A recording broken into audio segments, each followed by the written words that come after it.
All right, everyone. Steve Metrics here of Db8 Sports with your boy. In a fog storm, DJ Triggs. Yeah, it's a little foggy where he's at, so we'll see what happens. The weather's been changing a lot lately, so these things happen. But what are you gonna do? But what we are gonna do is we are definitely gonna cover this NFL free agency madness on a Monday because it's crazy. So today's the day, Triggs. Man, I like messaged you because I was like, oh my gosh, You did. the Packers and Raiders are doing stuff. Like, what The, is happening in the world? they are, but like it's kind of wild because in a way, like it should feel like it kind of feels like a little bit of remorse losing a guy that I've seen for so long that I really love, enjoy watching. But the way the move was made, I actually like our like general moves with this deal when it comes to the running backs as opposed to what happened to Green Bay. I just feel like the whole plan going along and going back to last season when we thought Aaron Jones and Jonathan Taylor were going to like play together and on the field and you'd have that real like Batman Robin kind of 1-2 punch. I thought that's what Green Bay was going to get with Aaron Jones and Josh Jacobs, but that's not happening. Yeah, I feel like whoever leaked the information out should have done it backwards from what Yes. they did. I think Yes. they should have said like, "Hey, we cut Aaron Jones," and then an hour later then said, oh look, we're replacing him with Josh Jacobs. But yeah, they Yeah. literally said it at the same time, or like Right. the signing first and then the cut, and it's like, oh well, That that hurts. hurts. It does. It definitely does. I mean, Green Bay definitely brought in a safety that's nice. Oh, But in oh, the general scheme of nice, things, yeah, it's nice. nice. Safeties don't do he, much. he's the number one. Oh my gosh. I'm just Pro saying. Football Focus had him as the number one ranked safety. He is Okay. like, he is an all pro bowler. Like, and in this new defensive scheme, safeties are gonna mean something. Okay. Hey, I hope so. I hope it works out. Definitely looks good. But I know in the grand scheme of things, when teams really look at the analytics of these guys, the ones that you really got to pay attention to is definitely the front line, a corner here and there, but you do need safeties. Like you definitely got to have a good safety as well because they're the last line of defense. If they can't cover guys, they don't get it done. But the other thing with a great safety too is if they play that run coverage and they can stop the run and come up when people don't expect it, that makes a huge difference. It's like adding an extra guy in the box that teams aren't expecting. So right there, that's a pretty darn good signing for Green Bay. Yeah, I mean, if you look at Green Bay's defense, right, we have pretty good edge rushers. Yep. Uh, we have a really good defensive tackle. Um, like we have one of the best corners in the league. We have an okay linebacking core. I think we need a middle linebacker, but we can kind of fill in. I mean, DeAndre Campbell was just cut, and that saved us like $10 million. Right. And then Jones saved us another 10. Bakhtiari getting cut, like, saved a bunch of money. So like, there's money to throw around. Yeah, you're Right. filling that up with 17. What was it? It's 12 for Jacobs, if I'm not mistaken. I didn't see Yeah. the Jacobs is a 12-year annual salary for the next 4 years. yeah, because and that's perfect because by that point he'll be 29, and we'll probably do the same thing we did with Aaron Jones at Exactly. 29. That's like, I know people are upset about the Aaron Jones cut, but it's like he was making a lot of money. I think he was making about 12 a year, Right. and he's he's at that age where it's like, oh boy. And I know you talk about that a lot, where 30 is that threshold. Well, Yes. Jones will be 30 this year. Yeah, and plus missing games with the hamstring issue. To be honest, Green Bay is making the right decision. The tough thing about this is now you need someone to complement him because I mean, there's no Aaron Jones, but I've also heard there is no AJ Dillon. Oh no, And absolutely not.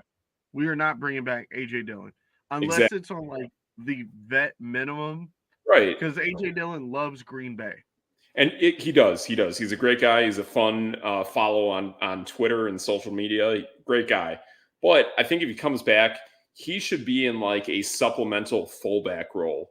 That's really what he should do. He's great at being a fullback. He's great for that power kind of play. But when it comes to being a guy who can just like carry the rock when you need him to, it's not going to happen. So have him in some kind of complementary role. You have an offensive minded head coach, so that can definitely be pulled off. But I think that's the way it's got to work. And there has to be a power running back that complements Josh Jacobs or someone similar to Jacobs. I mean, what we got going on in Vegas, we had Jacobs, but we also had Zamir White. Like that is a 1-2 punch. They are both complements of each other. They are both fantastic. Now Zamir White is our one, and we are running him for $1 million each over the next 2 years before we have to pay him 3 years from now. So it's a nice situation we're in. We also have Amir Abdullah, but we're obviously going to bring in a third running back as well. So I get the feeling that that's what Green Bay is doing. But hey, regardless, we're both looking better than Dallas. Dallas has no running backs, none. They're all gone. Right. I mean, that's a big problem. But I was just looking up Xavier McKinney, the Sure. corner that we got, or the safety, I should say.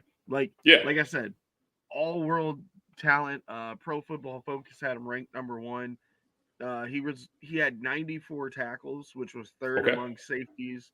3 interceptions, which was 11th among safeties. Yeah. Like That's he fair. was targeted the ninth most times, and he just shut it all down. Like Wow. That's the huge. guy, yeah, his overall grade was 88 as a player grade, Sure. which is ridiculous. That is.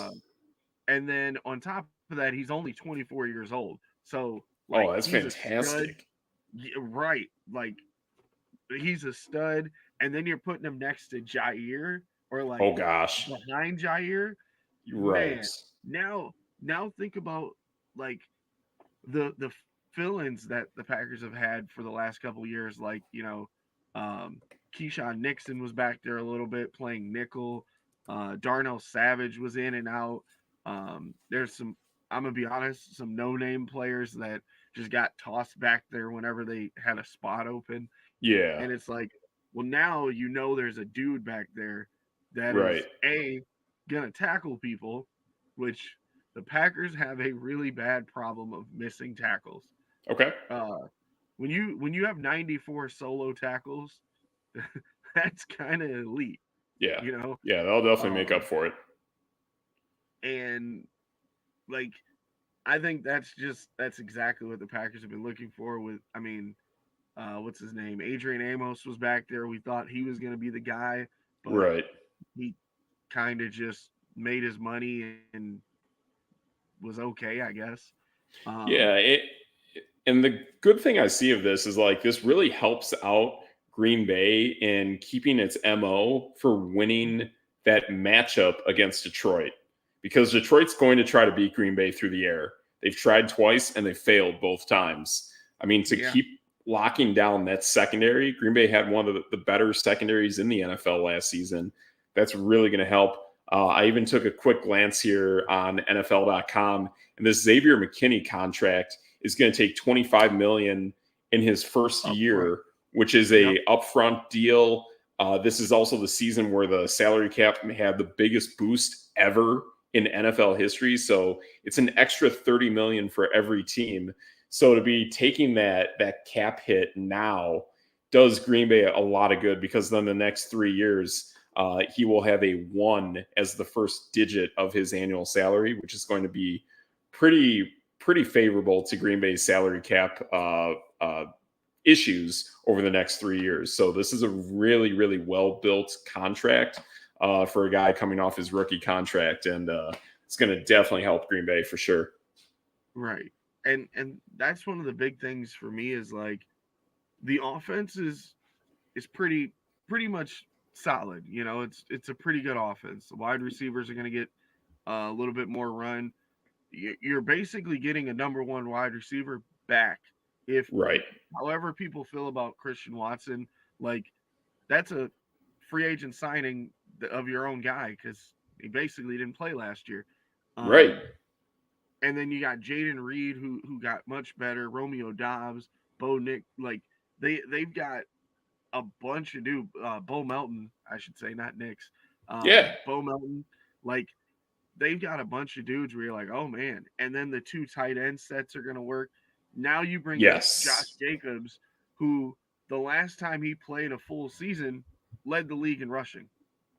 Yes, he did. If he stays healthy, he had a few minor ankle injuries this season. He also had a minor ankle injury, maybe 2 years ago, and he kind of flared up, but he played through it in some of those games. And Right. like we saw 2 years ago, as good as Christian McCaffrey was by our metrics, Josh Jacobs was the number one back in the NFL 2 years Yeah. ago. So he definitely has that power. He's one of the few guys who can spin on a dime. He's absolutely awesome when he's out there on the field, and he's the guy who can totally do his thing by himself if he has to. He's got kind of that Todd Gurley, Le'Veon Bell kind of style about him.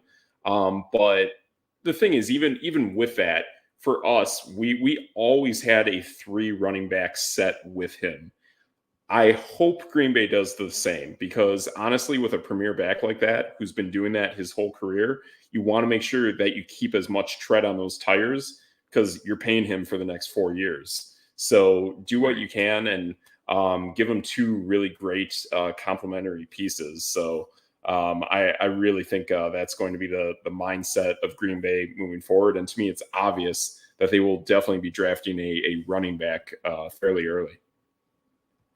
Right. And not only are they going to draft a running back, Green Bay has a great offensive line, as you know, it normally shows. It Right. got better and better by the end of the season.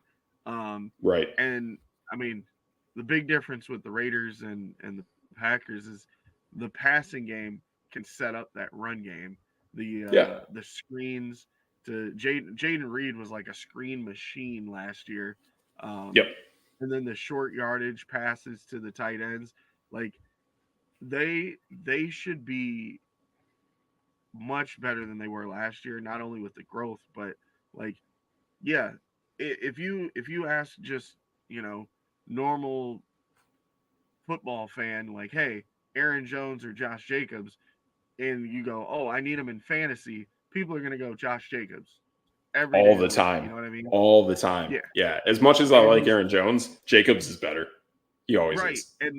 and I like Aaron Jones just as much as the next guy, but Josh Jacobs is also 3 years younger too. So or 4. Oh, that Yeah, is wild, man.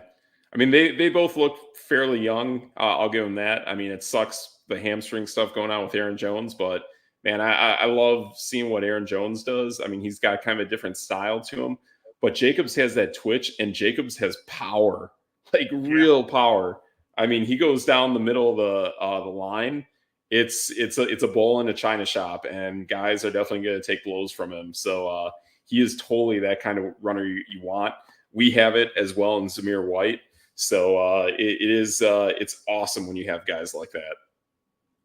right. And I mean, the dude is he's gonna give you 4 yards of carry no matter what. Like that's Yes. just how he is. At his Yes. peak, um, oh, actually, he's 4 years younger than Aaron Jones.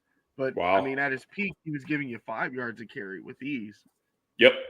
Yeah, and there were plenty of plays where I've seen Jacobs kind of get bundled up almost for maybe a loss of 1, maybe a gain of 2, and he turns it into like 5 to 7 yard gains, and it's crazy. And then there's parts in the game where he just gets going and he can almost get you 10 yards of carry, almost like Christian McCaffrey does. It's just different. It's wild. those kind of guys just have that extra added dimension with how they run, and it'll be cool seeing where he goes. And I mean, to be honest, I really don't know where Aaron Jones goes after this. Dallas. Yeah, you're right. That's exactly right, because that's where he's from, and they desperately need a guy as good as that, because whoever it is has to, at the minimum, be a step better than Tony Pollard. Yeah, and he's got what? Last year he had 5 touchdowns in 2 games at Dallas, I believe it was. Right. Um, he Totally. he basically lights up Jerry World. Yeah, absolutely. No, he would be great down there. He'd be great on that turf. I think that's a great spot for him to go. But the other thing too with Dallas is they got to bring in that power. And I believe right now they are one of the two teams that seems to be in the race for Derrick Henry. I believe it is Dallas and Baltimore right now. So that could be an interesting thing, kind of like what you were saying about possibly Aaron Jones, excuse me, and Derrick Henry in Green Bay. Possibly that matchup occurs down in Dallas. Yeah, I mean, it matters on how much money they want to spend, but that's Yeah, the big key is how much money will you spend? right. And the thing I feel too with a But guy like Derrick Henry is he's been in Tennessee his whole career. He's had no state income tax for home games. I think he wants to maintain that, or at least get close to it, whether it's leaving Tennessee, going to Florida, Texas, Vegas. I don't think the tax is too bad in Maryland either. So it is what it is, but I think those are the states that are in play for Derrick Henry. speaking of money, let me run some names by you. I just want to get your reactions on these guys. Sure, sure. Money, right? This the first thing that popped into my head. Like Rudy There is a Gobert. starting quarterback. Oh, oh, that's I naughty. You can't do Yeah. that. Oh, Tim Donahue. Yeah, Tim. If just in case Tim Donahue's watching, we're ready. Or Manziel. Oh, uh, but speaking of money, there is a starting quarterback lined up to start next year, making $1 million. Yes, I love it. I'm to be honest, I'm really glad about this. I know we've all heard a ton of negative news about this guy. And yeah, I mean, it makes sense that we've heard it, but let's all take a step back and look at it. Like, this is a guy who has pretty much had some really good seasons over the last handful of years, except for like one, maybe 2 years ago. But other than that, Russell Wilson is solid. I know last season, Russell Wilson was basically right hovering around the top 10. He was right up there with having as many touchdowns as Lamar Jackson. For a good amount of the year, he was scoring somewhat comparably with Patrick Mahomes. And I'll be honest, man, like, this is what Pittsburgh needs. And going into this upcoming season, I mean, I know how good that defense is. They have weapons on offense. I think this is exactly where Russell Wilson needs to go. And I mean, it'll be some time before we make our picks, but right now, I already think Pittsburgh's the best team in that division. So I had to look this up just so I wasn't being mean. Uh, Yeah. so Russell Wilson threw for 3,000 yards last season, 26 touchdowns, right? Yep. Uh, in 2 seasons as the starter for the Pittsburgh Steelers, Kenny Pickett has 4,000 yards and 13 touchdowns Yeah, he's in just not two ready yet. seasons. Yeah, he's banged up. He's taken some bad hits.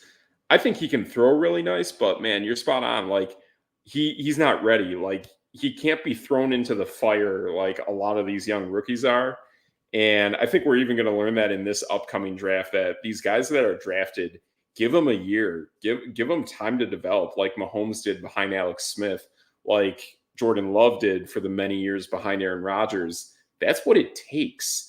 And I think that would do Kenny Pickett a lot of good, is just getting some more reps, some more learning. He has a similar game style to Russell Wilson.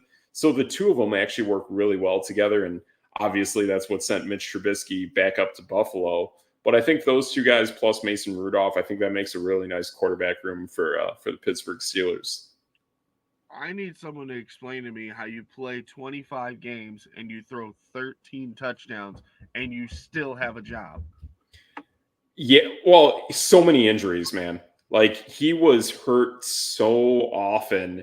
It was unbelievable. I mean, I think the guy's already had almost a handful of concussions. He's had too many times where he should be out there, he should be healthy, but he's just taken some bad hits, and it's kind of added up. So I think they're in a good spot where they need to give him time to sit. I'll be honest, when you see him throw, he actually throws really, really well. So I like seeing that. He is a guy that I've even ridden with in fantasy the last 2 years, and it has not gone well whatsoever. But there are times where, like, you see this guy in the field, and I'll be honest, when he's on the field, the guy's got no fear. Kenny Pickett is a very confident individual. It's just been too much bad luck of just being banged up at the worst points in time. And I think having to learn from Russell Wilson is going to do him a ton of good. And I mean, the guy who we can definitely lean on and know that learning from Russell Wilson behind him and then actually making an impact on the field and seeing those benefits, we've seen it through Geno Smith. So it can definitely happen with a guy like Kenny Pickett. Right. And like I don't know. The big thing about the money, right? The money. Uh Yeah. Russell Wilson is getting paid $39 million to go away. Yes. I think this is absolutely going to come back to hurt Denver. I'll be Yeah. honest. I really don't think Denver can get out of this in the next 2 years. And honestly, I think in the next 2 years, we're going to see Sean Payton and everything in Denver clean house. I mean, how is a new quarterback going to come in and have success also without Jerry Jeudy? Like, Jerry Jeudy was a really good guy. I mean, I've heard they've been trying to get rid of that guy for years. And there's plenty of times when that guy's healthy, if he doesn't have a pulled hamstring, Jerry Jeudy can play some really good ball. And I know he kind of overmatched guys in the SEC when he was in Alabama, but still watching Jeudy play for the Denver Broncos, like, man, that's a player. Like, Cleveland is getting a heck of a receiver out of Jerry Jeudy. Right? Cleveland's literally getting a number one to put next to Amari Cooper and for almost nothing. Like, And Elijah Moore is in the slot, and yeah, David Njoku is a great tight end. And what, Kareem Hunt. Austin Hooper, or Yeah. I forgot who the other tight end is in Cleveland, but like they're going to go 12 personnel at times and just have these amazing wide receiver lineups. Like, they're never going to be like not confident into whoever they're throwing the ball to. I know they have a former rookie wide receiver. That guy was playing well before he got hurt. They still have Donovan Peoples-Jones. This team is like loaded on wide receiver. They're like always going to have fresh legs. Yeah. And I mean Nick Chubb and Kareem Hunt, Oh my no goodness. slouch either, right? Jeez, that's no debate right there, man. So now I wasn't going to go this way, but you started talking about wide receivers being traded. T. Yep. Higgins has called. He's already put his name out there. Like I want to get traded. Where does he go? I kind of was asking myself that about a half hour ago or so before we went on air, and I'm really at a loss. This is the one guy who I thought would kind of do whatever it takes to stay, because to be honest, at this point in time, like the exact moment in time that we're in now, not before the season, not going into the season, but right now, knowing the injuries, the banged up things that have happened with what's his name, Jamar Chase, and knowing the coverage that Jamar Chase is getting. If I'm T. Higgins, I think I would just bet on myself, take the franchise tag, and say, "Cool, if you want to pay Jamar Chase, go ahead, but I'm better than him. I can definitely be the number one for this team. I can play better than him. If there's something where where all three of us, with me, him, and Burrow, come together and we figure out the money, I'm open to that. But when it comes to just straight up who is the better receiver on this team and who's healthy and who can play through pain and have the toughness, T. Higgins is that guy." He absolutely is the tougher wide receiver.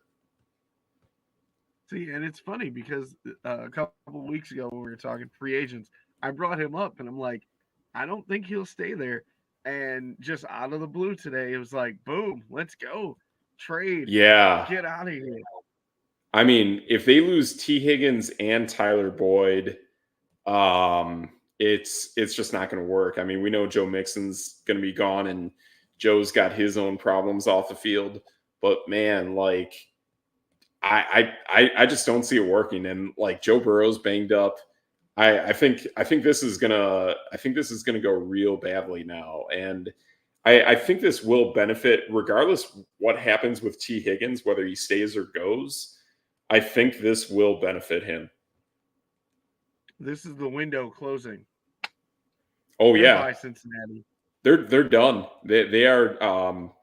I think they're going to find themselves more towards the bottom of the draft going into Cool. next season. They're going to find themselves at the bottom of the division. Cleveland, they are the worst team. They Pittsburgh, are the worst like team in that division. Yep. Baltimore, nothing Yeah. they can do. Yeah, I think all three of those teams are going to be like really really tight with each other. We'll see what happens with to me that's the biggest concern I think in this division is how many free agents is Baltimore going to be able to hold on to? If they can hold on to them, it's going to look good. But then again, too, we also have this off the field Zay Flowers issue that's going on, so we don't know if he's going to get any kind of suspension going into the season. We'll see about that. They have their own running back issues as well. We'll see if Derrick Henry goes there, but Baltimore's got some things. They got some real good things going for them for sure. But I don't know. Cleveland and Pittsburgh are really going to give Baltimore a run for the money. And the fact that Pittsburgh can just build this weaponized team, knowing that they only have to pay Russell Wilson $1 million this season and then another $1 million next season. And then if they feel like going ahead with Kenny Pickett or a younger quarterback they draft, they're going to have so much money to spend that is not quarterback. Pittsburgh is going to build like this like Voltron of a team on both sides of the ball. It's going to be scary because like still you look at I know we pointed out the great wideouts on Cleveland, but even though there isn't that much depth on wideout for Pittsburgh, I still think having both George Pickens and Deontay Johnson is like the sickest wide receiver tandem you can have. They just haven't been able to get the ball to those guys. Okay, this next one is close to home, so I'm putting on my Okay. my Dukes a little bit here. Okay. Why did DeAndre Swift go to the Bears? 3 years, $24 million. So I'll be honest, if I'm any Philadelphia Eagle and I do have a chance to get out of there, I'm doing it. Like whatever I can do to get out of that city right now, do it. And Saquon Barkley, like, I don't know, man. Like, I'm just not sold on that guy either. And we'll talk about him. But if I'm DeAndre Swift, I do anything to get out of Philly. And the thing is, too, we know Chicago was going to land a pretty high profile running back because they need it. Like, that's one of those missing components on offense that we know this team needs. The thing with DeAndre Swift, though, this will be the first team he plays for that doesn't have that great of an offensive line. For his entire career, he has played behind great offensive lines in Detroit and Philly and has unfortunately gotten really, really hurt when he was in Detroit. But he will be going to a Chicago team that is still trying to figure out that offensive line. And we'll see what happens. But he obviously had to leave Philly because, to be honest, at the end of the season, they just didn't give him the ball. I mean, just as much of J.K. Dobbins being upset at Baltimore, the same thing actually happened to DeAndre Swift, and DeAndre Swift is great. So I'm not sold on DeAndre Swift. He last year was the first time he had 1,000 yards in his 4-year career. Yep. And to me, it was like Philly is they're run based a lot of the time. Detroit, we saw David Montgomery go up there and basically smoke it. Yeah. If Detroit was sold on DeAndre Swift, they wouldn't have drafted Jahmyr Gibbs. And like, I don't know, He's now the sixth highest paid running back. That Ooh, doesn't I seem don't right to agree me. with that. Yeah, I do Yeah, agree with that. And my concern with what Chicago just did is if you have all this money to spend and you have your lot of the picking of running backs, DeAndre Swift for me might be fourth, might be fifth. I'll be honest. I think I'd take Aaron Jones ahead of DeAndre Swift. I would go. I me would too. go. Yeah, number one.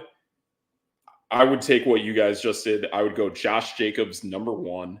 Number two, Yep. I'm looking at Saquon Barkley. Number three, I'm looking at probably Derrick Henry. And then number four, I'm looking at Aaron Jones. And number five, I'm looking at DeAndre Swift. Swift is a complimentary guy. Like, to be honest, like if you can just like look at a guy and say, okay, are you a one or a two or like an Amir Abdullah kind of guy, or are you a AJ Dillon kind of guy? Those are different categories. But if I look at DeAndre Swift, he's a two, right? Right. And I mean, you didn't even talk about the other big grab, Austin Eckler for the Commanders. I like that So move actually. I I would do I like would that put move. I'd put Eckler in front of DeAndre Swift too. I got to see what's going on with Eckler though, because something with his body this season obviously wasn't right.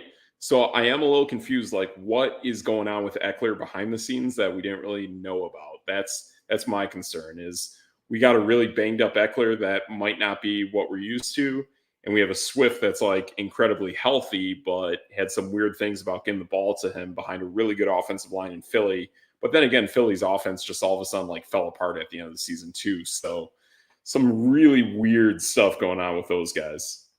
So speaking of weird, all right, total segue monster today. Yep. If I say 3 years, $39 million, we're talking, $13 million a year. You're going, okay, that's a pretty solid number. Sounds like But a running back. it's a number three receiver. Gabe Oh. Davis went to Jacksonville for that number. Ugh. Okay. All right. So that doesn't make any sense. Um, Right. Weird. yeah. I think the only thing is kind of a former favorite of myself. Does that mean that like they're gonna do away with Zay Jones? Or is Calvin Ridley not coming back? I Or know Calvin Ridley's gone. Even though it's not official, the big player in that is in order to keep Calvin Ridley, they have to forfeit their second round pick to Atlanta. yeah, The ironic thing in this is if this is what it comes down to. They have to cut Calvin Ridley in order to retain that second round pick. I believe if there was a trade, I still think they lose it. But here's the irony in this. If they cut Calvin Ridley, does Ridley just go back to Atlanta?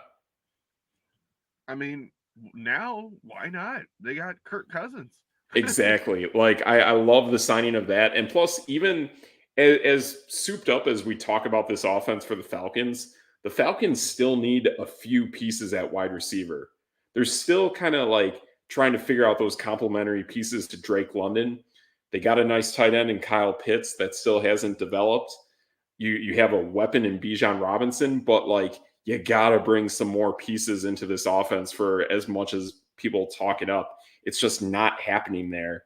And I think bringing a guy like Calvin Ridley, like, man, this is a team that needs to bring it. Maybe what we just pointed out, maybe a T. Higgins goes to Atlanta. Like T. But Higgins, Calvin Ridley, Drake London, that'd be pretty dope. Oh, yeah, now, that's fire. so now here's my my counter. Well, first we're gonna give you your Zay flowers for Okay, calling Kirk Cousins to Atlanta. there we go. There we That go. was That's you. no debate. Yep. Uh, but giving a guy, what is it, 45 million? Uh, that Per just year. came off of a Achilles. season-ending injury, Yeah. and he's kind of old. Yes. I'm a little confused by that.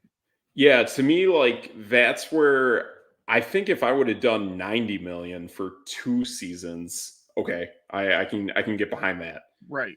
But now you're getting behind 45 million per year over the next 4 years. Boy, and not only that, like there's no heir apparent. We have no idea what the heir apparent to Kirk Cousins is because they've whiffed on multiple guys. They've whiffed on Desmond Ritter and what Trace.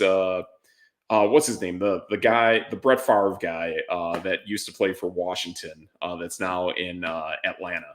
Uh, Oh, yeah, it's on yeah. the tip of my tongue. I know, I know. He's kind of a running gun kind of guy. He's a fun player to watch. Like I love watching that guy in whatever games he plays. He actually almost beat Tom Brady back in a few years back when Brady won the Super Bowl. That game against Washington that he played, that was the Heineke. toughest. What?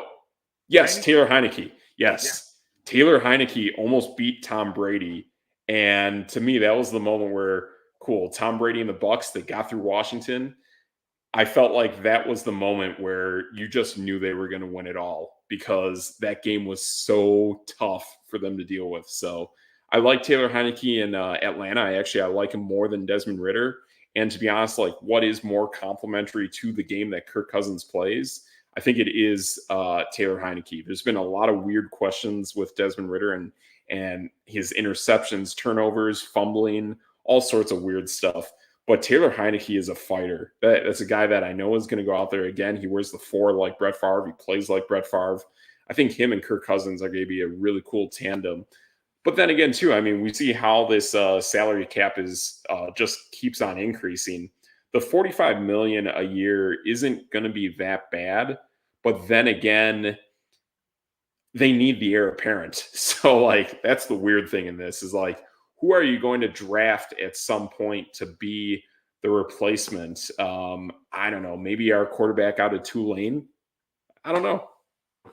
Right. And to me, it's like he's getting 100 million guaranteed. Yeah. So whoever Kirk Cousins' agent is, that man or woman is a genius Oh because yeah. Kirk Cousins has been killing it. Right. And I think now like Kirk Cousins, when it comes to this deal, I think career earnings now are going to put him close to I think over 400 million. Well, let's give it a look. We I got can to give this definitely a look look, that up. man. Because I want to say his career earnings already to this point is over 200 million, and that's wild. Yeah, I think we went over this one time, and like Right? I think he so. is in some ridiculous. Okay, he is number 5 all time. It's Aaron Rodgers, Stafford, Tom Brady, Matt Ryan, Kirk Cousins. Wow, I'm even shocked Matt Ryan's on this list because I would even think Kirk Cousins has made more money than him. So Wow, Matt Ryan was at 306, and Kirk Cousins at the time jeez, is 306. 281. Jeez, 306 for Matt Ryan, and he works for CBS now. Wow, good job, Matt Ryan. That's no debate. Man, Russell Wilson's pretty high on this list too. Yeah, I mean, he was in Seattle for quite a while, and plus, I mean, we're looking at what a $85 million contract from Denver, which will Yeah. still be paying him this season and next season. The I also heard a few days ago that regardless of what happens with him in Pittsburgh, he will not play for more than the league minimum because he wants to stick it to Denver. Yeah. Yep. Yes. Because Because anything paid over that league minimum would actually come from the new team that acquired him and would yes. reduce the money that comes off of the salary cap that would be owed from Denver. So he absolutely is doing the right thing on this and saying they're going to be on the hook for this. And if they sent him away, he's going to take down Denver as much as he can. And losing him plus being on the hook for that money, basically they get no flexibility from this new increase in the salary cap. I think they are actually losing $7 million from the 2023 cap because of how much they have to pay Russell Wilson this season. Which is hilarious to me. I It's like wild. after hearing the whole story behind, them telling him basically to not play and waive his clause in his contract, and I'm like, Yeah. wow, I that's kind No. of dirty. It is. They did essentially the same thing that my Raiders did to Derek Carr. But the thing is, Derek Carr didn't show that he was being a good quarterback. Russell Wilson showed that he was being a good quarterback. He learned Sean Payton's system very quickly. He was making do with what he had. And what, like, well, let's be honest, I can't even name a running back that was playing for him this past season. Like, he was pretty much doing it all and did what he could. And even with losing multiple wide receivers on that team due to injury in the preseason. So, right out of the gates, pretty much everything was against Russell Wilson. But he was also playing, too, on a team that had a really bad defensive secondary. So, he was going into shootouts and losing games while putting up like 30 points. Yeah, that there was a point where Russell Wilson was kind of looking like a MVP candidate, and Yes, he then was, just like Mahomes did. he wasn't. Um, Yeah, like I believe he's one of the very few quarterbacks ever that is having a quarterback rating above like 90 and had a losing record and is going to a new team. Like it's almost like never happened before, and it is happening to Russell Wilson. And now he's going to a team that is just loaded with weapons on wide receiver, running back, and tight end. all right, so we're talking quarterbacks. Yep. Transition. Yep. I'm gonna just tap at your hat. My Okay. man, Minshew Mania is Yes. coming to Las Vegas. Right. The great thing I like about this is a guy who is somewhat complimentary to Aiden O'Connell, but more importantly, this signals that we are absolutely drafting a quarterback. This is very similar to Mason Rudolph going to Pittsburgh, or sorry, not Mason Rudolph. This is similar to Mitchell Trubisky going to Pittsburgh, and then immediately in that draft 2 years ago, they draft Kenny Pickett. So I see that same thing happening here. Like you knew that Mitch Trubisky knew that he could beat out Mason Rudolph, and I think you're seeing the same thing here where Gardner Minshew sees that he is better than Aiden O'Connell, and I'll give him that. But the thing is, they're both going to be looking up against a rookie quarterback. But that said, I think Minshew's experience in the NFL, Gardner Minshew will be the starter going forward. And that's the thing is like if you bring in a guy like Gardner Minshew, I think he's a good guy, but you at this point the Raiders have to draft the quarterback they want. This isn't a game of letting so and so fall to you at 13. No, this is a pedal to the floor. Go all in, go as high up in this draft as you can to get probably Jaden Daniels. Yeah, and I mean, you're getting a starting quarterback, a guy who almost led the Colts to the playoffs He did. last season. Yeah, he was Uh, one game out against the Texans. and he's only making $12 million. Like Oh, totally. that's incredible. Totally. That means we can spend money up and down this roster, just like Pittsburgh, who we pointed out. Like this could be like old school AFC football, where in the coming years we see Pittsburgh as one of the best teams in the AFC, along with the Raiders, because neither team is paying the quarterback over the next, I don't know, handful of seasons. Yeah, like I'm excited about that. I mean, he's Yeah, Pro Bowl caliber, he and is. I love me some Gardner Minshew, but Absolutely. you're basically getting him for at this market free. I mean, not Yeah. Russell Wilson free, but Right, free. right. But still 12 million is pretty cheap for quarterbacks that are now pushing 50, 60 million at the highest end. And teams like Philadelphia are and Cincinnati are like, "Oh my gosh, we paid this guy for so much money." And they're not really playing anywhere close to the elite caliber that you need these guys to play at. So I think it just feels so much better as a franchise having a quarterback on the low end so you can build a monstrous team like we've seen San Francisco do. Right. Um, Now this one kind of puzzles me. I know I'm almost done with my list here. I Yeah. promise. Uh, the Chargers got rid of Austin Eckler and they bring in Gus Edwards. To me, that just signals that they are absolutely drafting a running back. That's all it is. I mean, I think they're at a point where they know they can't hold on to Eckler for whatever reason. Gus Edwards, he's had his injury issues as well. But I'll be honest. I mean, I've been hearing things today that the Chargers might be in a full on fire sale, both on offense and defense. They are looking to unload Khalil Mack, Joey Bosa, Keenan Allen's, and Mike Williams. Wow. Yeah, So because now, their salary cap is dominated by like 4 players. yeah, it's crazy. And now, so to even shift with that, uh, Austin Eckler signed 2 years, $11 million. Yeah, about 5 million a year. That is a steal, It an is. It is an absolute absolute steal. steal. Yep. Yeah, he's going to be stupid dynamic in Washington. And I mean, I don't know where you feel about this exactly, Triggs, but I think this is the worst kept secret in the NFL going into this draft. I think it is obvious the Washington Commanders will trade up to 1 and take Caleb Williams.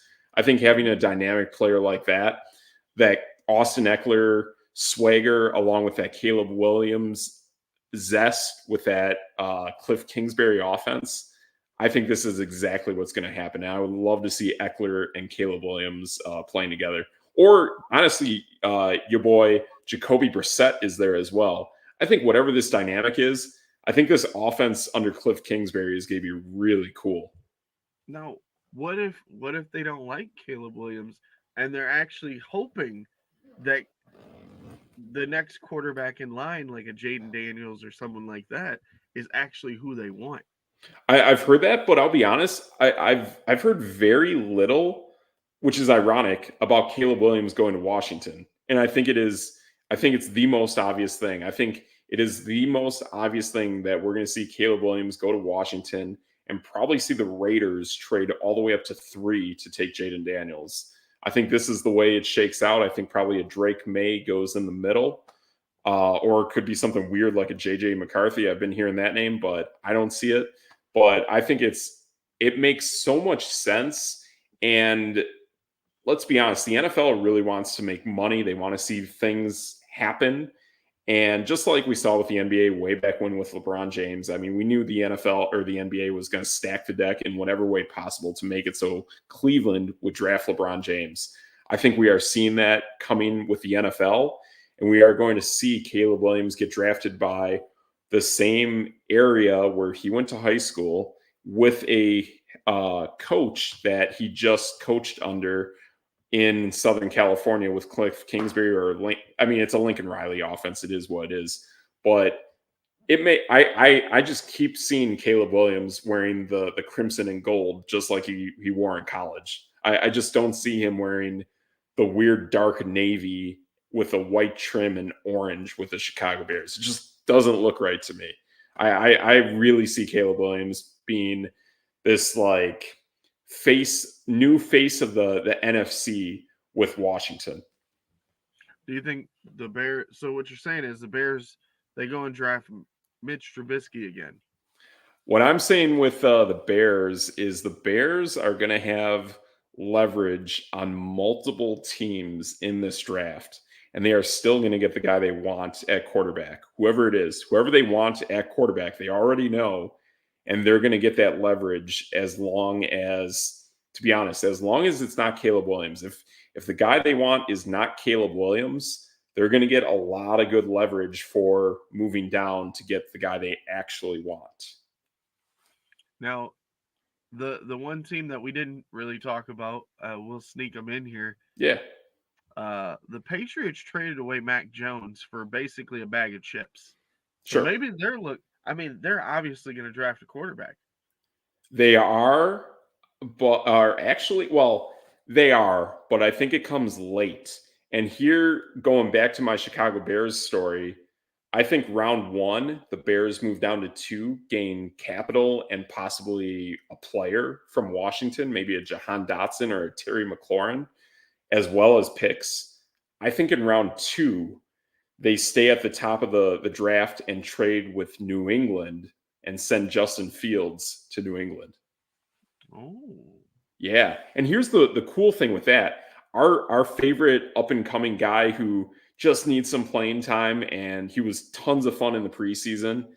It would be so cool to see Justin Fields and Malik Cunningham playing Yes. football. That's my dream. Like, why not? I mean, the beauty of this is like it could work or it just flames out. Either way, it should happen quickly, and you should know what to do because this Justin Fields contract is coming up like really, really quick.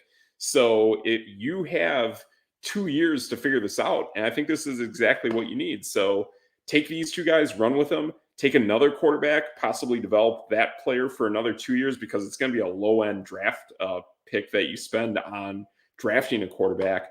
But the Patriots could gain some really cool stuff by acquiring Justin Fields and not having to give up much, like maybe a second and a fifth round, basically. Yeah, see, I'm Justin Fields, man. He's a player, man. He can play. No, sure, but his market is starting to die. Oh yeah, it's gone. There's only one other city that I think I can come up with off the top of my head. But if he goes to this city, he would like New England. He can be a starter. But the only other city that I really think makes sense with him is for him to be a backup. But then I think he actually would become the starter if things keep flaming out and going in the direction that it's going. I could see him also getting dealt to Philadelphia behind Jalen Hurts. Hmm. And he can learn from Jalen Hurts. He can play that similar style. I mean, you can't play the physical style of Hurts, but if Hurts's body breaks down, they will go to Justin Fields and they will see what he's made out of because they've already gone this same kind of route with Marcus Mariota. And I was hearing things before the season that Philadelphia fans were so pissed off at Marcus Mariota that they wanted to cut ties with Mariota before the season even started. See, I was thinking the same thing, but with Denver and having him back up Russell Wilson and kind of learning under him Yeah. for maybe a couple years. Yeah. But like Denver's got nobody now.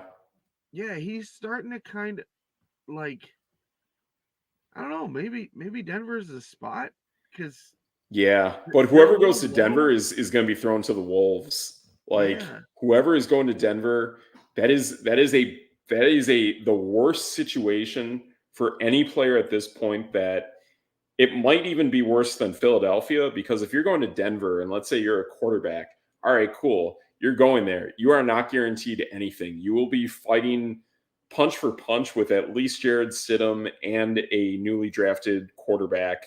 So no one knows who is going to have that starting job.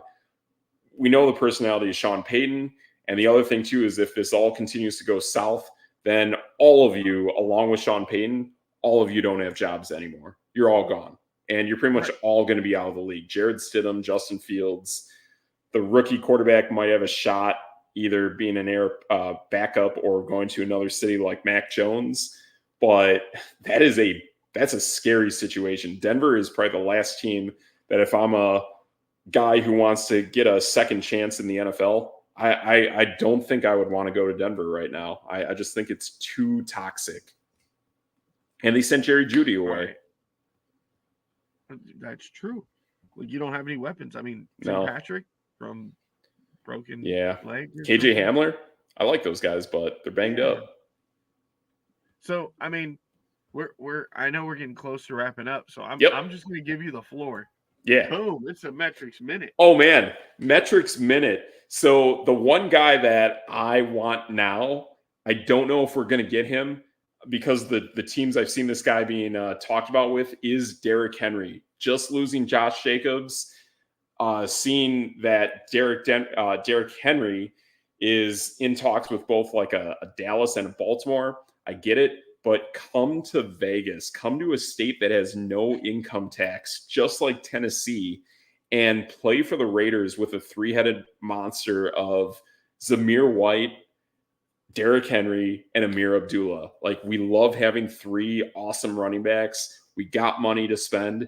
That's who I want. I want to see Derrick Henry, King Henry, wearing the silver and black and just putting the fear of like a monster in opposing defenses, knowing that we have weapons like Devontae Adams and the serial killer from Halloween, Michael Meyer, out there, and Jacoby Myers. Like, man, that's what I want to see. I want to see a King Henry, just kind of like a shadowy, like Ray Lewis kind of guy on offense, intimidating those defenses on the other side of the ball.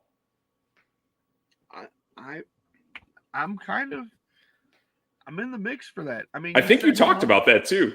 With Gardner Minshew and like right, gunslinger. Oh, exactly. If we have a gunslinger that can sling it, that's what it takes. I mean, like, our defense is built. I'll be honest. Like, people that are looking at things for fantasy moving into next season, there really isn't like scary divisions in the NFL on offense anymore. To be honest, a lot of these divisions, to be honest, are pretty balanced. You have maybe 2 really good teams on offense and 2 teams that are kind of not so good on offense in almost every NFL division. We saw what the Raiders did since Antonio Pierce came to them. I think the Raiders are one of those teams that is going to be really good on defense. So if they can do anything on offense moving forward, kind of like the Chiefs did, they had a great defense. Once they started to figure it out on offense, they were pretty much unstoppable. And that's what I think the Raiders are setting their sights on.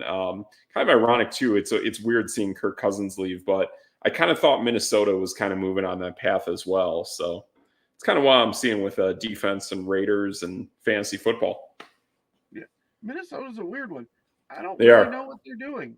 Like, yeah, people go. I know they're letting people go. I was hearing like even at the start of last season that they were basically going to try to like reset their salary cap and just like hit the reset button and just rebuild that roster from the bottom up, kind of like a Buffalo Bills kind of way that they're going.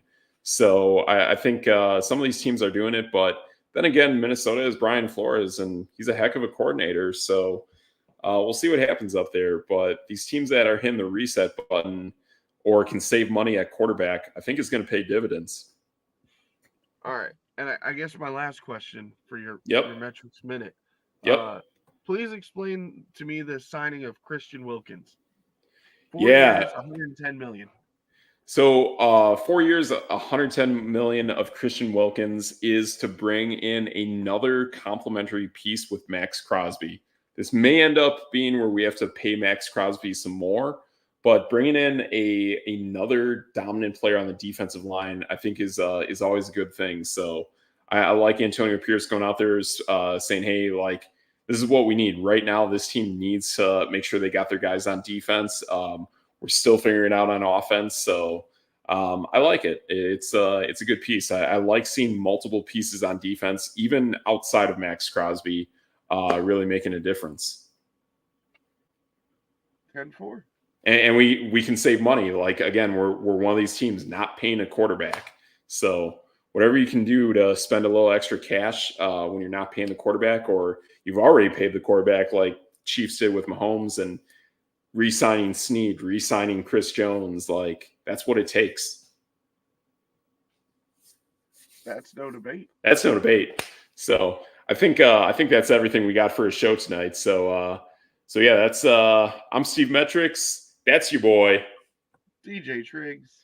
And together we are No Debate.